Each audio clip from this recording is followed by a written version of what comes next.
Hi friends, வணக்கம். ஏற்கனவே தச்சு முடித்த ப்ளவுஸுக்கு ஈஸியான முறையில் எப்படி பைப்பிங் கட்டுறது தான் இந்த வீடியோவில் பார்க்க போகிறோம்.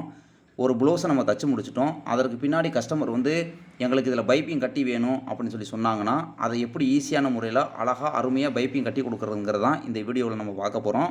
தொடர்ந்து வீடியோவை பாருங்கள். டெய்லர் டிப்ஸ் வீடியோ நிறையா கொடுக்க போகிறோம். வாங்க வீடியோக்குள்ளே போகலாம். தோழர்களே, இப்போ நம்ம தச்ச ப்ளவுஸுக்கு தான் பைப்பிங் கட்ட போகிறோம். இதில் நம்ம ஃபுல் ஃபினிஷிங் பண்ணிட்டோம். நெக்லாம் போட்டோம் பாருங்கள். நெக்லாம் ஃபோமில் வெட்டி தான் நாங்கள் ரெடி பண்ணியிருக்கோம். அந்த வீடியோ ஒரு நாளைக்கு தனியாக நாங்கள் போடுறோம். எல்லாமே ஃபுல் ஃபினிஷிங் பண்ணிட்டோம் ப்ளவுஸை. உங்கள்கிட்ட அந்த காட்டுறேன் பாருங்களேன். இந்த ப்ளவுஸை ஃபுல்லாக தச்சு ஃபினிஷிங் பண்ணிட்டோம். இப்போ இதுக்கு தான் நம்ம பைப்பிங் கட்ட போகிறோம். வாங்க பைப்பிங் கட்டிடுவோம். பைப்பிங் கட்டுவதற்கு முதலில் இந்த மாதிரி ஒரு துணியை எடுத்துக்கிறணும். அவங்க சிகப்பு கலர்லேயே எனக்கு பைப்பிங் வேணும்னு சொல்லியிருந்தாங்க நம்ம கஸ்டமரு. அதனால் அவங்களுக்கு சிகப்பு கலரில் பைப்பிங் கட்டுறோம். பாருங்கள், இந்த மாதிரி துணியை எடுத்துக்கிட்டு எக்ஸ்ட்ரா இருக்கிற துணியெல்லாம் வெட்டிடுறோம். வெட்டிட்டு இப்போ நம்ம கிராஸாக வெட்டணும். இந்த துணியை இந்த பாருங்கள், நான் வெட்டுறேன் பாருங்களேன். இந்த மாதிரி கிராஸாக வெட்டணும். இதனுடைய அளவு 1 இன்ச்சில் இருக்கணும். இப்போ நான் வெட்டி எடுக்கிற இந்த பீஸு கரெக்டாக 1 இன்ச்சில் இருக்கும். எனக்கு அளவு தேவையில்லை, நீங்கள் அளவு வச்சுக்கோங்க. கரெக்டாக 1 இன்ச்சில் நான் வெட்டி எடுத்துக்கிட்டு இருக்கேன்.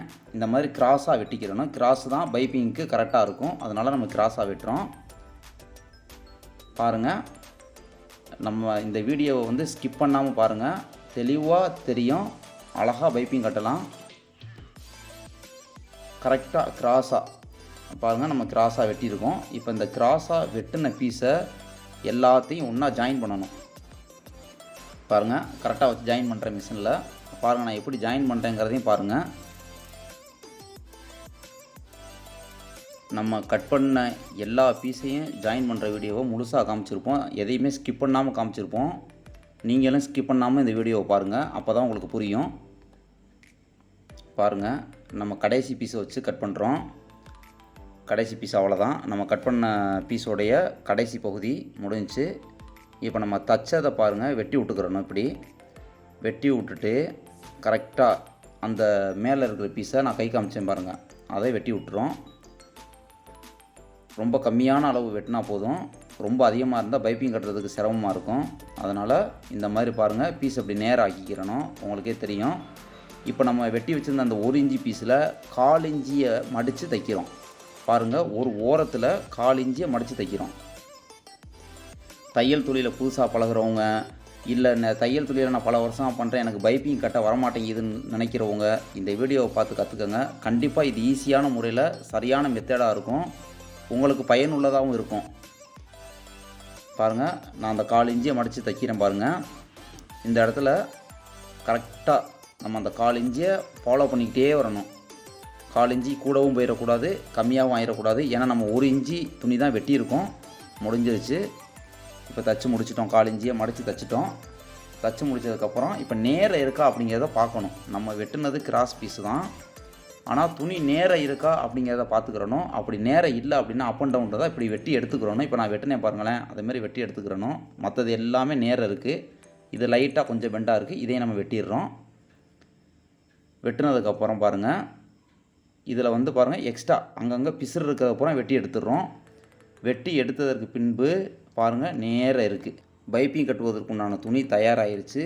அடுத்து நம்ம பைப்பிங்கை கட்டிட வேண்டியது தான். வெட்டின துணியை, பைப்பிங் துணி எல்லாத்தையும் ரெடி பண்ணதுக்கப்புறம் தச்ச ப்ளவுஸை இப்போ நம்ம எடுத்துக்கிறோம். தச்ச ப்ளவுஸை எடுத்துக்கிட்டு பாருங்கள், நெக்லாம் போட்டுட்டோம். நெக்கு போட்டு ஷோல்டர்லாம் ஜாயின் பண்ணிட்டோம். ஷோல்டர்லாம் எப்படி ஜாயின் பண்ணியிருக்கோம்னு பாருங்கள். இதே மாதிரி ஜாயின் பண்ணுங்கள். ஃபினிஷிங்காக அழகாக இருக்கும்.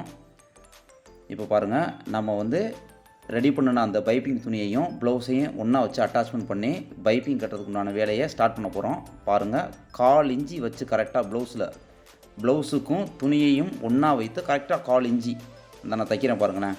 அந்த 1/4 இன்ச்சி அளவில் அப்படியே தைச்சிக்கிட்டே வர வேண்டியது தான். நம்ம அதில் முன்ன பின்ன நம்மளுக்கு ஆயிடக்கூடாது. அதுக்காக கை வச்சு காமிக்கிறேன், உங்களுக்கு விரல் வச்சு காமிக்கிறேன். முன்ன பின்ன ஆயிடக்கூடாது. கரெக்டாக துணியை இழுத்துறாமல், ஆக்சுவலாக ப்ளவுஸை கீழே இருக்கிற ப்ளவுஸை இழுத்துறக்கூடாது. இழுக்காமல் அப்படியே ப்ளவுஸ் கழுத்தை நம்ம எப்படி போட்டிருக்கோமோ அதே ஷேப்பில் அப்படியே கொடுத்துக்கிட்டே பைப்பிங்கை தைக்கணும். தையல் தொழிலுங்கிறது ஒரு மிகச்சிறந்த கலை. அந்த கலையை சரியாக பண்ணோம்னா அழகாக இருக்கும். கஸ்டமர்களுக்கு ஃபிட்டிங்கும் பர்ஃபெக்டாக இருக்கும். அதனால் இப்போ பாருங்களேன், நான் அந்த பெண்டுலாம் பாருங்கள், கரெக்டாக அந்த பெண்டை கரெக்டாக பண்ணுவேன். இழுக்க மாட்டேன். பெண்டுனா பெண்டு இடத்துலையே இருக்கும். அதை பாருங்கள், இந்த பாருங்களேன், இந்த மாதிரி தான் பண்ணிக்கிறேனுமே தவிர கழுத்தை இழுத்துறக்கூடாது எந்த சூழ்நிலையும். கழுத்தை இழுத்தோம் அப்படின்னா கழுத்து போடும் பொழுது சுருக்கமாக அசிங்கமாக ஒரு மாதிரியாக இருக்கும். ஒரு பக்கத்து இழுத்துக்கிட்டு இருக்கும், ஷோல்டர் ஒரு பக்கத்து இறங்கும். அதனால் நம்ம ப்ளவுஸை இழுக்கக்கூடாது. மேலே இருக்கிற துணியை வேணால் லைட்டாக இழுத்துக்கிறலாம். பாருங்கள், நம்ம இப்போ ரெண்டையுமே ஒன்றா வச்சு அட்டாச்மெண்ட் பண்ணிக்கிட்டு இருக்கோம். இந்த அட்டாச்மெண்ட் பண்ணி கடைசியாக இந்த முடிகிற இடத்துக்கு நம்ம வந்துட்டோம். ஃப்ரண்ட்டு கழுத்து போட்டுக்கிட்டு இருக்கோம். ஃப்ரண்ட்டிலேருந்து ஆரம்பித்து கரெக்டாக ஃப்ரண்ட்டை முடிக்கிறோம். ப்ளவுஸ் நெக்கு ஃபுல்லாக பைப்பிங்காக இருக்கும். பாருங்கள், முடிக்க போகிற இந்த இடத்துல இந்த ஊக்குப்பட்டிக்கிட்ட வந்துட்டோம். கரெக்டாக அந்த 1/4 இன்ச்சு அதை கரெக்டாக ஃபாலோ பண்ணி நம்ம தைச்சிடணும். பாருங்கள், எக்ஸ்ட்ரா இருக்கிறத நம்ம வெட்டி விட்டுறோம். வெட்டினதுக்கு பிறகு இப்படி நல்லா சுரண்டிக்கிறணும். பாருங்கள், அந்த பைப்பிங் கிளாத்துடைய துணியையும் ப்ளவுஸையும் விரித்து வச்ச மாதிரி நான் இப்போ எப்படி சுரண்டேனோ அதை பாருங்கள் நல்லா கவனமாக. இந்த மாதிரி சுரண்டிக்கிறணும். சுரண்டிக்கிட்டிங்கன்னா தான் பைப்பிங் கட்டும் போது அதை நம்ம டைட்டாக இழுத்து கட்டுவோம். கட்டும் பொழுது நல்லா அழகாக ஃபினிஷிங்காக அந்த ரவுண்டும் கரெக்டாக வந்து உட்காரும். அதனால தான் நான் இந்தமாரி சுரண்டிக்கிறேன். நல்லா பாருங்கள், கரெக்டாக அந்த பெண்டு இடத்துல மட்டும் கொஞ்சம் நல்லா ஷோல்டர் இடம், பெண்டு, அந்த கரெக்டாக ரவுண்டு வர்ற இடம் இதிலெல்லாம் நல்லா நீங்கள் சுரண்டிக்கிட்டீங்க அப்படின்னா இதை நீவி விட்றதுங்கிறது பெயர். நீவி விட்டுட்டிங்கன்னா பைப்பிங் கட்டுறதுக்கு ஈஸியாக இருக்கும். இப்போ பாருங்கள், நான் இப்போ எப்படி மடிக்கிறேங்கிறத மட்டும் நல்லா கவனமாக பாருங்கள். உள்ளக்குள்ளே கொடுத்து அப்படியே டைட்டாக அப்படியே உள்ளுக்குள்ளே கொடுத்து அப்படியே டைட்டாக நல்லா அப்படியே இழுத்துறணும். அவ்வளோதான். இழுத்துட்டோம்னா பைப்பிங் கட்ட அந்த நூல் மாதிரி தெரியுதா உங்களுக்கு? அழகாக 1/4 இன்ச்சுக்கும் கம்மியாக சூப்பராக பைப்பிங் நெக்கில் கரெக்டாக உட்காரும். இப்போ நான் கட்டுற மாதிரியே நீங்கள் கட்டி பழகுனீங்க அப்படின்னா தச்சுட்டோம் ப்ளவுஸை. தைச்சதற்கு பிறகு வாடிக்கையாளர்கள் வந்து எங்களுக்கு வந்து இந்த மாதிரி நீங்கள் பைப்பிங் கட்டி கொடுங்க அப்படின்னு சொல்லி சொன்னாங்கன்னா இந்த மாதிரி நம்ம கட்டலாம். இதில் வந்து ப்ளவுஸுக்கு எந்த சேதாரமும் ஏற்படாது. பாருங்கள், கரெக்டாக நான் பெண்டு கிட்ட கை காமிச்சேன் பாருங்களேன். அதெல்லாம் அழகாக நம்ம இது பண்ணியிருக்கோம், பைப்பிங் கட்டியிருக்கோம். இப்போ நம்ம பைப்பிங் துணியை வச்சு ப்ளவுஸையும் ஒன்றா வச்சு தைச்சதுக்கு பிறகு நம்ம அறுக்காத்து பண்ணலை, வெட்டி விடலை எங்கேயுமே. சப்போஸ் அவங்களுக்கு இந்த பைப்பிங் பிடிக்கலை அப்படின்னு சொன்னால் கூட நம்ம பிரித்து எடுத்து கீழே தூக்கி போட்டுட்டு வெறும் ப்ளவுஸை கொடுத்துடலாம். அதனால் இந்த மெத்தடை நீங்கள் ஃபாலோ பண்ணி பார்த்தீங்கன்னா இது ரொம்ப ஈஸியாக இருக்கும். கரெக்டாக அந்த ரவுண்டு இடம் வரும்போது இழுக்காமல் அந்த பெண்டு எந்த ஷேப்பில் இருக்கோ அதே ஷேப்பில் நம்ம கொடுத்து டைட்டாக இழுத்து கட்டணும் அப்படின்னா பைப்பிங் ரொம்ப தெளிவாக இருக்கும். பாருங்கள், தச்ச ப்ளவுஸுக்கு நீங்கள் இப்படி தான் பைப்பிங் கட்டணும். இப்படி கட்டினீங்க அப்படின்னா ரொம்ப நல்லாயிருக்கும் அப்படிங்கிறது என்னுடைய அபிப்பிராயம். நாங்கள் இப்படி தான் பண்ணி கொடுத்துக்கிட்டு இருக்கோம். பாருங்கள்,